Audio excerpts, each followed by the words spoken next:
Une qualification pour la finale de la Supercopa de España, pas forcément facile à obtenir, c'est le cas de le dire.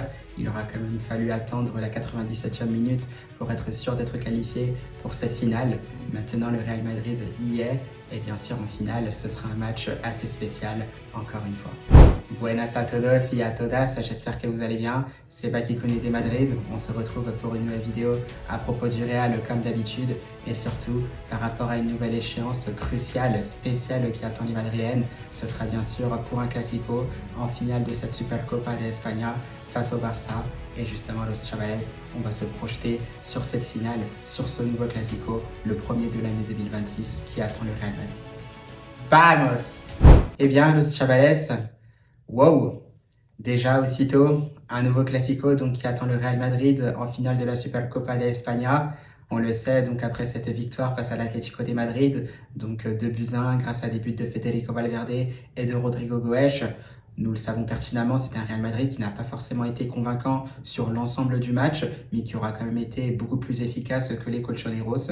Et justement, c'est un Real Madrid qui parvient à arracher sa qualification et qui retrouvera donc le Barça en finale de cette Supercopa d'Espagne.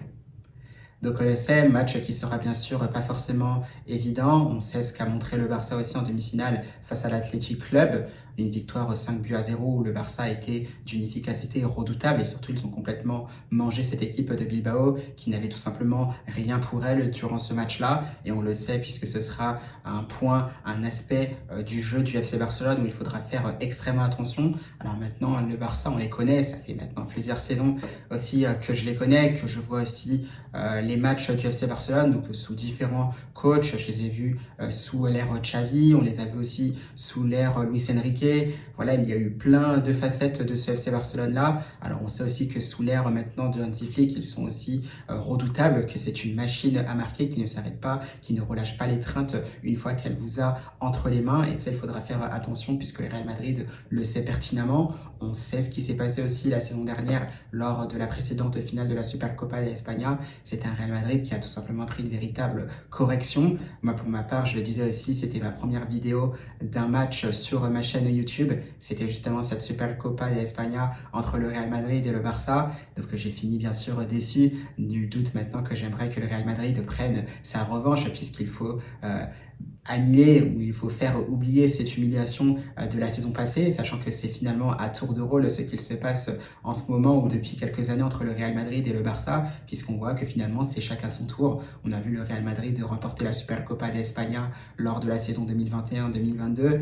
Les Madrilènes avaient éliminé le Barça en demi-finale. La saison d'après, c'est le Barça sous l'ère Xavi qui élimine justement le Real Madrid. Donc ça, c'était en finale lors de la saison 2022-2023. Ensuite, lors de la saison 2023-2024, c'est le Real Madrid qui reprend ce trône en Supercopa de España en battant le Barça en finale. Et la saison dernière, comme vous le savez, c'est un FC Barcelone qui a corrigé le Real Madrid pour récupérer ce titre en Supercopa de España. Donc on le voit, c'est un peu chacun son tour finalement. Alors est-ce que ce sera encore le cas ce dimanche? À voir. Moi je me dis que oui, même si le Real Madrid a l'air d'être en ballottage défavorable puisque les états de forme ne sont pas forcément les mêmes. Je trouve que c'est un FC Barcelone qui est un peu plus en forme que le Real Madrid récemment. Ça déjà on le voit dans une autre compétition, c'est la Liga où il faut être davantage régulier. Un Real Madrid qui avait quand même cette avance, qui avait même battu le FC Barcelone sur un score de 2-1 lors du précédent Classico, c'était pour la 10e journée de la Liga. Et là finalement il y a eu un ralentissement côté madrilène et c'est même un FC Barcelone qui est passé devant ce Real Madrid qui se retrouve désormais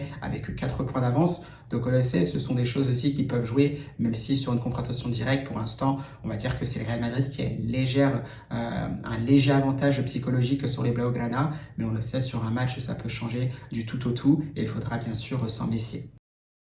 Donc par rapport à ça, on le sait, hein, c'est un Real Madrid, comme je disais, qui était pour ma part assez décevant face à l'Atlético de Madrid. On rappelle quand même qu'il ne s'est quasiment rien passé après ce superbe coup franc de Federico Valverde.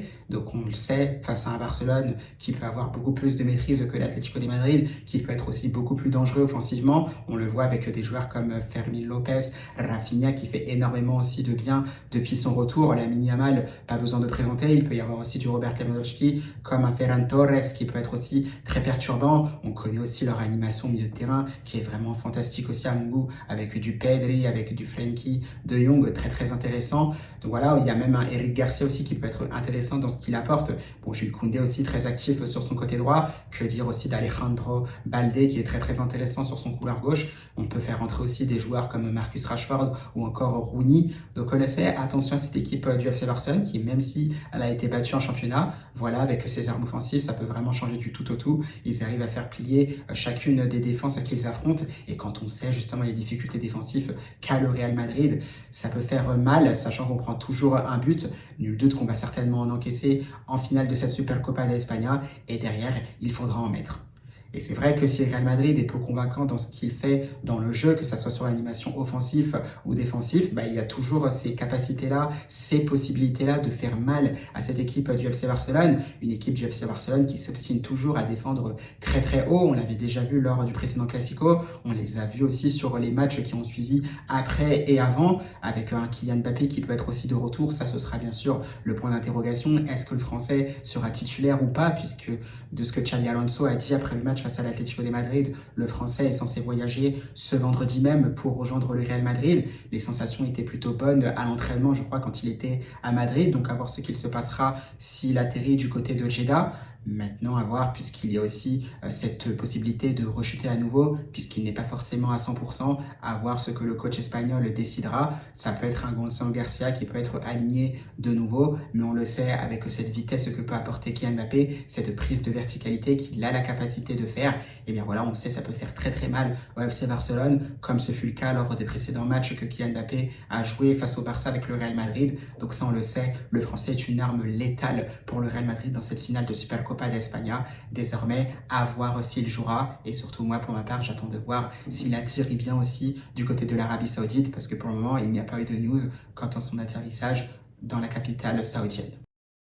Donc voilà, hâte de voir ce qu'il se passera. Sinon, tu sais que tu as d'autres armes, tu sais l'impact que peuvent apporter aussi des joueurs comme Jude Bellingham ou Eduardo Camavinga au milieu de terrain, surtout face à des joueurs comme Frenkie de Jong ou encore Pedri. Federico Valverde, lui, ça ne devrait pas bouger. Je pense qu'il sera toujours aligné en tant que latéral droit.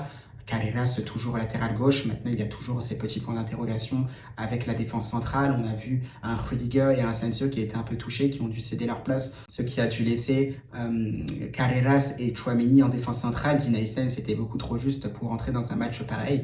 Donc, à voir ce que décidera Xabi Alonso pour cette finale de la Supercopa d'Espagne. Sinon, voilà, il y a encore un autre homme qui peut imposer un peu plus sa patte dans ce 11 de départ du Real Madrid. Il est clairement revenu en forme aussi depuis quelques temps. C'est Rodrigo Goes. On le voit, il est revenu à un niveau très intéressant.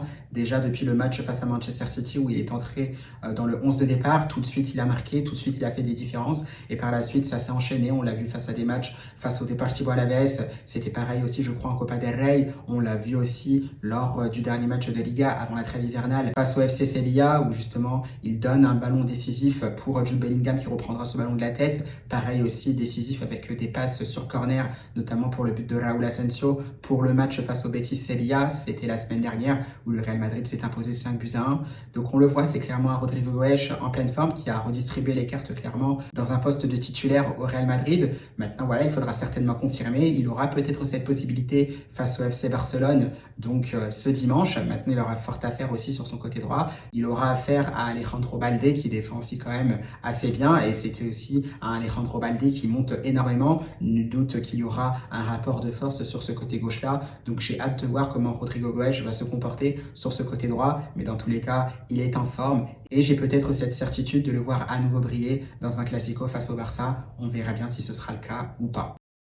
Derrière, tu sais que le Barça attaque énormément et il faudra se méfier aussi de cela. On parlait aussi de leur efficacité qui est vraiment redoutable, où tous les joueurs sont capables de marquer, que ce soit Rafinha, auteur d'un doublé, un Fermino Lopez, un Rooney, Ferran Torres, Lamine Yamal, Rashford ou encore Lewandowski. Il y a même Pedri ou encore De Jong, ça vient de tous les côtés dans cette équipe du FC Barcelone. Ils ont aussi un très bon gardien avec Juan Garcia qui sera certainement décisif dans ce Classico. Il a loupé celui en Liga, donc à voir ce qu'il se passera. Surtout, il faudra bien gérer la profondeur parce qu'avec les espaces qui sont laissés par le Barça dans leur dos, et bien justement avec des joueurs comme Mbappé, comme Vini, comme Rodrigo Goes qui sont capables de prendre cette profondeur, méfiance, et c'est un Juan Garcia qui sera vraiment très surveillé par rapport au match qu'il aura à faire face au Real Madrid.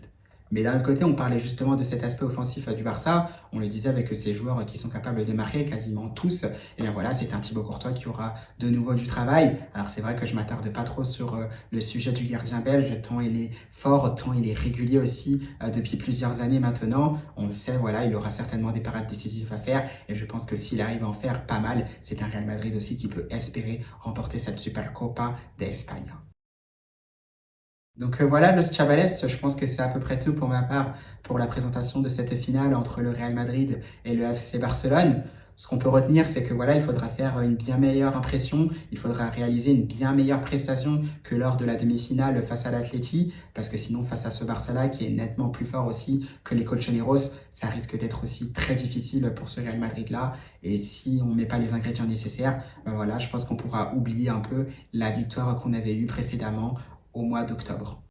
Donc attention à cela, on verra bien ce qu'il se passera. Dans tous les cas, on verra aussi ce que Xabi Alonso aura à dire en conférence de presse, puisqu'il y en aura une, ce sera certainement ce samedi. J'essaierai aussi de surveiller un peu les mots qu'aura Hansi Flick, aussi entraîneur du FC Barcelone, avant cette finale, voir un peu l'état d'esprit aussi des deux entraîneurs avant cette finale qui nous attend, cruciale aussi pour la suite de la saison, à voir qui le remportera, le FC Barcelone ou le Real Madrid. Moi, j'ai toujours dit que la plupart du temps, c'était une fois sur deux.